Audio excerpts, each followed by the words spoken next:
అందుకే 51 కీర్తనలు అండి. ఆయన పాపం చేసిన తర్వాత పైన హెడ్డింగ్ పెట్టుకున్నాడు. ఏమి హెడ్డింగ్ ఉంటుందండి 51 కీర్తన పైన హెడ్డింగ్?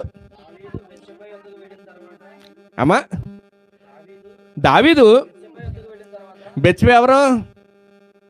ఉరియా భార్య. ఎందుకు వెళ్ళాడు అమ్మా? ఎందుకు వెళ్ళాడు?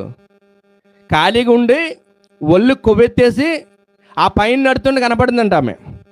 అవునా కదండి? తెలుగు ఇంతేనా? మాట్లాడలే ఇంకెలాగ మాట్లాడతారు, అంతేనా? తప్పు చేసాడు, నాతోనే వెళ్ళాడు, రే తోలు తీసేస్తాడు దేవుడు అనగానే మోకరించేసాడు, అక్కడ ఏడ్చాడు. అంటే మీరు ఎప్పుడైనా ఇలా పాట రాశారా ఎవరన్నా? నేను పలానా పాపము చేసినప్పుడు దేవుడు మాట్లాడాడు కనుక అని హెడ్డింగ్ ఎలా పెడతారు చెప్పండి? ఒక స్టేజ్ దాటిన తర్వాత నా అంత పరిశుద్ధుడు లేడు కనుక నన్ను దేవుడు పిలిచాడు.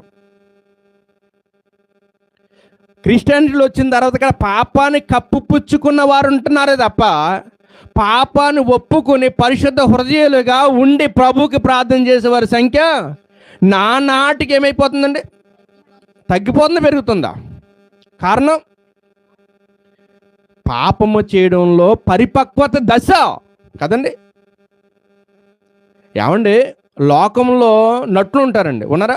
నటులు, యాక్టర్స్ అంటారు వాళ్ళని. వాళ్ళకి ఇచ్చిన క్యారెక్టర్లు ఉంటాయి కొన్ని కొన్ని, అండ్ వాటిని వేషాలు అంటారు.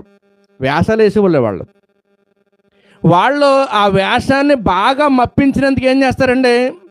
ఆస్కార్ అంటారు, నంది, అది ఇది అవార్డులు. ఒక మాట చెప్పనండి, క్రైస్తవులకి ఏ అవార్డు ఇవ్వాలి చెప్పండి? నంది సరిపోద్దా అమ్మా? నంది సరిపోద్దా? ఆస్కార్ సరిపోద్దా? పద్మభూషణ్ సరిపోద్దా?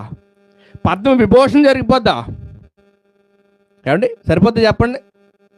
పాపాన్ని అయ్యా రత్న అంటండి, విశ్వరత్న ఇవ్వాలండి, భారతరత్న కాదు, విశ్వరత్న. భారతదేశం అంటే ఎక్కడ ఉండిపోద్ది? విశ్వరత్న ఇవ్వాలి, అవునా కదండి? పాపాన్ని లోపల దాచుకుని ముఖంలో నవ్వు చూపిస్తూ, అహాభావాలు చూపిస్తూ, భక్తిని చూపిస్తూ, యథార్థతను చూపిస్తూ, నేను తప్ప ఇంకా నా అంత పరిశుద్ధుడు ఇంకా లేడు అనుకున్నట్టుగా జీవితాలు గడుస్తున్నాయి ఈరోజు, అవునా కదా చెప్పండి? అలాగుండి నువ్వు మోకరించి ప్రార్థన చేస్తే పరమందున్న దేవుడు వింటాడా?